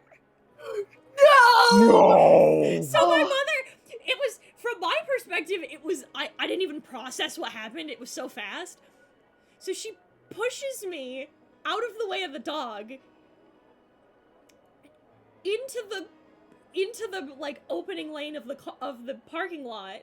There's a car coming, and then immediately, without her hands like leaving my body, she pushes me and then grabs the back of my hoodie and drags me back behind the car. So I had no fucking idea what just happened. In a matter of seconds, she was like, I must protect my kid from this dog, and then I'll take my chances with the dog. And I looked at mom, I'm like, what the fuck was that? And she's like, I almost pushed you in front of that car. Oh, man. Fucking a solid secondary, another good one from my dad was, when I was a little kid, I was playing, I don't know if anybody else does this. Has anybody else, when they were children, did you play the game where, like, you'd blindfold a friend, and then you'd spin them around a bunch and try to, like, guide them around a space? No, but I know enough about it. Yeah, so we were doing that. I was little. And my friends were trying to guide me, and I fucked up, and I tripped and fell into a neighbor's bush. And so I'm covered in, like, these little scrapes, these little cuts, and they hurt a little bit. Oh. And so I go inside, and I'm like, Dad. My dad is like, okay, hang on, don't worry about it. Don't worry about it, Peanut, I got you. And so he takes me upstairs, and he does the right thing, and he takes the washcloth, and he washes me off, gets all the sap out of my arms, whatever. And so my arms and my knees are, like, covered in these little tiny red scrapes. And I'm like, they still sting. And he goes, all right, hang on. So what he wanted to grab was the, Neosporin, right? Mm-hmm. Well, we were out of that. And he was like, oh, this'll do. And he covers me in, like, liquid Benadryl. Now, Oh. instinctively, you might be thinking, well, that's the wrong thing to use. You know what's in liquid Benadryl? Mm-hmm. Alcohol. Oh. Lots of it. Oh, this kind Because of because it dries your skin out when you put it on top of, like, a bug bite. It dries your skin out, and it helps the bug bite get smaller. This kind of stings. I know what will help. So he rubs it on my arms and legs, and I'm like, okay. And I'm like, it hurts a little bit. And he goes, that means it's working. And he pats me on the shoulder and goes back downstairs. And then I'm just lying on the floor crying because it burns so bad. And I'm like, Dad, it burns real bad. And my dad just pushes me in the shower and is like, wash it off, I fucked up. And he looks at the bottle and sees that it's like 6% like straight alcohol. And my dad's like, oh, I fucked up. I love how it's like, Dad, this stings. I got this. Dad, it actually hurts more now. That means it's working. No, it's not! This is a casual reminder. This is the same man who, when I broke my foot, I called him from the hospital to let him know what was going on because my mom, like, left immediately to meet me there and Dad was at work. And I called him to let him know what was up. And he's like, I don't think you broke it. I think you probably just sprained it real bad. And I'm like, I mean, maybe. I don't know. It feels pretty broken. And his exact words were, you'll be fine. Rub some dirt in it. Walk it off. I love my dad. My dad's great. He was, in fact, again, joking, but... Yeah. This is the same man who, like, if I at dinner time was like, hey, there were drug dogs at school today, he would look at me and be like, well, did they find anything? Did they find your stash? And I'm like, nah. kept it in my shoe, Dad. And he was like, I'm so proud of you. Wow. Fucking... Oh, God. Another good anecdote about my dad. We were watching, some, like, History Channel show about, like, finding, like, they were talking about finding the Dead Sea Scrolls, I think. And so they were talking about Christianity in general, and my mom looks at my dad and says, you know, in your beliefs, because my dad's Catholic, the father is responsible for the religious health of their daughter. You have to be like the role model. My dad puts down his paper, looks at me, I wave, pulls his paper back up and goes, good enough. Thanks, Dad. Yeah. He Very also observant, thank you. This is also the man who told me that I would make a good girlfriend because I was very low maintenance.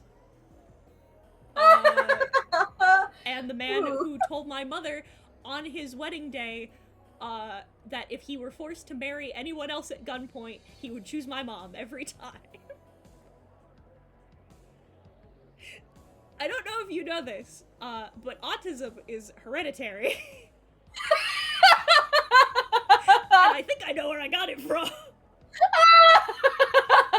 Because, well and truly, like, I say these things, and everybody's like, oh man, your dad's such a dick. And I'm like, no, he genuinely thinks that's a compliment, like, with his whole ass. And then when you're like, no, he'll look at you and be like, what are you talking about? Like, and then he'll explain it, and it'll make sense, but it's not a compliment. Yeah, like, that's so good. Like, that's not what you say, man. And he's like, Mr. Heaton is autistic and not a dick. Oh yeah, Father Mitsuru is 100%. He's a nice dude. He's just kind of autistic and doesn't understand that some things are not a compliment. Fucking, oh god, I've got two good ones from when I was a kid, when I was like a baby. So, a fun fact about me, I could talk in like full sentences, like full coherent, like I could express coherent thoughts before I had hair. Which is so spooky when you watch my home movies. I'm like a whole ass baby, like I'm still wearing diapers and I'm like, hi mama, can I have dinner? Like it's creepy, it's spooky. So my mom takes me to go have a play date with one of the family friends while they're visiting. 9 months old, yeah. And I'm so glad you remember my lore. Either that or I talk about this a lot. But we're... they take me to a fucking, play date with this other baby who is a normal baby. And on the drive home, my dad looks at my mom, and he's like, I feel real bad for her son. my mom looks at him and goes, why? And he goes, you know, because they're like, they're kind of slow. And my mom just looks at him and goes, what the fuck are you talking about? He's like, he can't even talk, he can't walk yet. And my mother looks at him and goes, she's the weird one. Honey, honey, our daughter's a freak.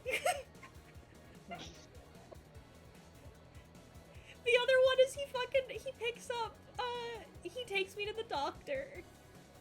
And so this was when my dad used to work in the mines. So my dad gets off of work, throws me in an outfit that looks like he dunked me in my, like, clothes drawer and just pulled me back out in whatever I was wearing. And he comes back and he's pissed.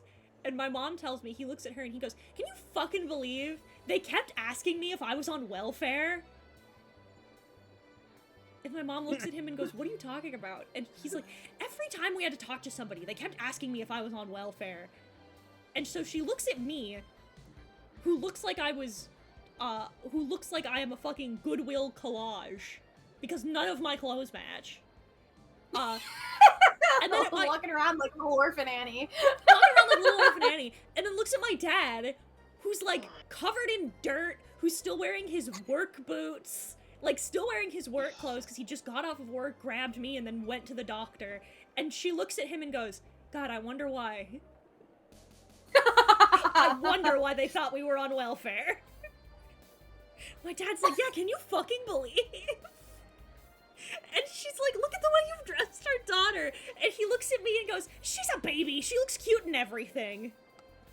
And she's like, you're right, but like, come on. It's so good. My dad's great. He sounds great. That's so funny. I love that man with all of my heart. So, dad with no fashion sense. Why do people think I'm on welfare? I need you to know, before we wrap, one last fun fact about my dad. Well, actually, 2 fun facts about my dad, because I love telling this story. I love telling this to new people, so I'll tell Skitty. My father, a grizzled hunter in his 50s, right? Yeah. Big man, he's like 6'1", big beard, heavy set, he was in the fucking military. He works in construction. My father loves 2 things, in his entertainment more than anything else in the world. My dad loves cowboy movies, of course. And he also loves musicals.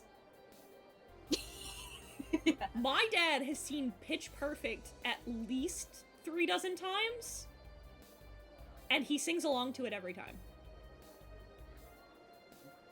My dad... You said, like, my dad likes 2 things. Cowboy movies, I was like, let me guess. Military dramas, World War II films, musicals. Mm-hmm. Yeah, you went from thinking of like you went from thinking of just like documentaries to Oklahoma. Oh, one of my dad's favorite movies in the world is Music Man. Another one, when we went to Disney, the thing my dad was the most excited to see was the High School Musical live show.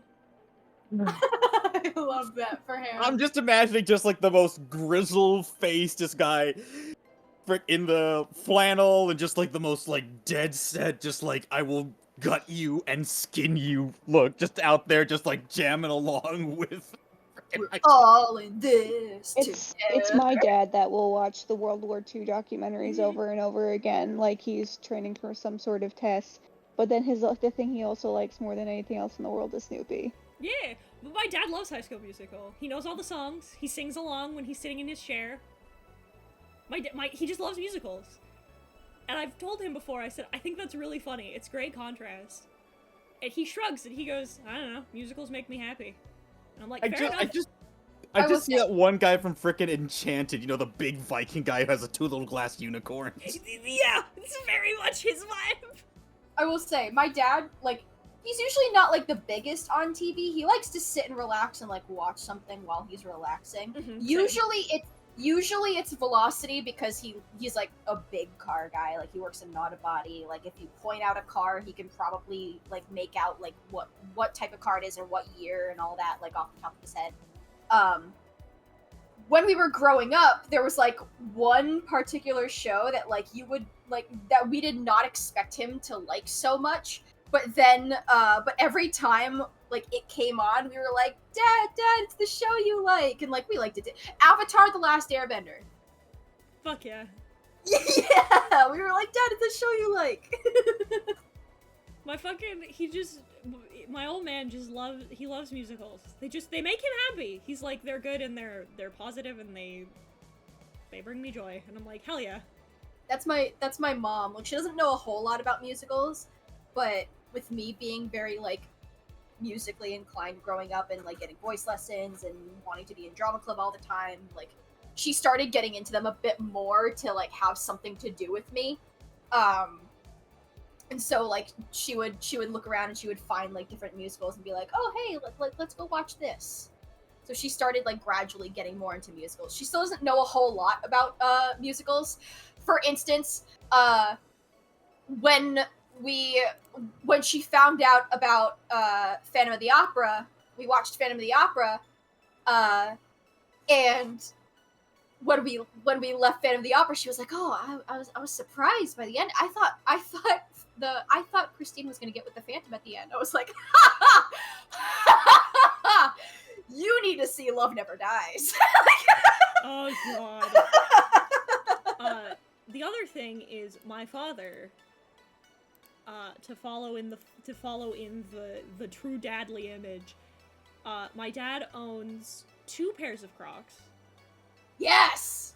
One of them is a traditional pair of Crocs that are, I fuck you not, neon, like, deer hunting vest orange. Oh, hell yeah.